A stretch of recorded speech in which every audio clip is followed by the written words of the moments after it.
Ésaïe au chapitre 36, la 14e année du roi Ézéchias. Sanchérib, roi d'Assyrie, monta contre toutes les villes fortes de Juda et s'en empara. Le roi d'Assyrie envoya de Lachish à Jérusalem vers le roi Ézéchias Rabshakeh avec une puissante armée. Rabshakeh s'arrêta à l'aqueduc de l'étang supérieur sur le chemin du Foulon, du champ du Foulon. Alors Eliakim, fils de Hilkija, chef de la maison du roi, se rendit auprès de lui avec Shebna, le secrétaire, et Joach, fils d'Asaph, l'archiviste. Rabshakeh leur dit, dites à Ézéchias, ainsi parle le grand roi, le roi d'Assyrie. Quelle est cette confiance sur laquelle tu t'appuies? Je te le dis, ce ne sont que des paroles en l'air. Il faut, pour la guerre, de la prudence et de la force. En quoi? En qui donc as-tu placé ta confiance pour t'être révolté contre moi? Voici, tu l'as placé dans l'Égypte. Tu as pris pour soutien ce roseau cassé, qui pénètre et perce la main de quiconque s'appuie dessus. Tel est Pharaon, roi d'Égypte, pour tous ceux qui se confient en lui. Peut-être me diras-tu, c'est en l'Éternel notre Dieu que nous nous confions.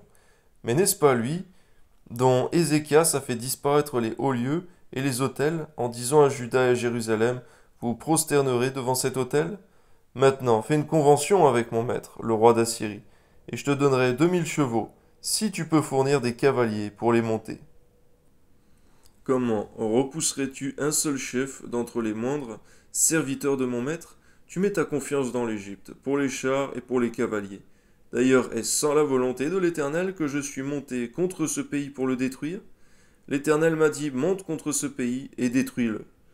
On voit, Seigneur mon Dieu, ces personnes qui s'autoproclament serviteurs de Dieu, mais on voit bien, Seigneur mon Dieu, que tu vas exercer, Seigneur, le châtiment. Ta vengeance, tu as montré que tu es vivant, Seigneur. Amen. Eliakim, Shebna et Joach dirent à Rabshakeh, parle à tes serviteurs en araméen, car nous le comprenons. Ne nous parle pas en langue judaïque. Aux oreilles du peuple qui est sur la muraille. Rabshakeh répondit, est-ce à ton maître et à toi que mon maître m'a envoyé dire ces paroles? N'est-ce pas ces hommes assis sur la muraille pour manger leurs excréments et pour boire leur urine avec vous? Puis Rabshakeh s'avança et cria de toute sa force, en langue judaïque, écoutez la parole du grand roi, du roi d'Assyrie. Ainsi parle le roi, qu'Ézéchias ne vous abuse point, car il ne pourra vous délivrer. Qu'Ézéchias ne vous amène point à vous confier en l'Éternel, en disant l'Éternel nous délivrera. Cette ville ne sera pas livrée entre les mains du roi d'Assyrie. On voit, Seigneur, qu'à cet instant même, il venait de signer son propre arrêt de mort. Amen.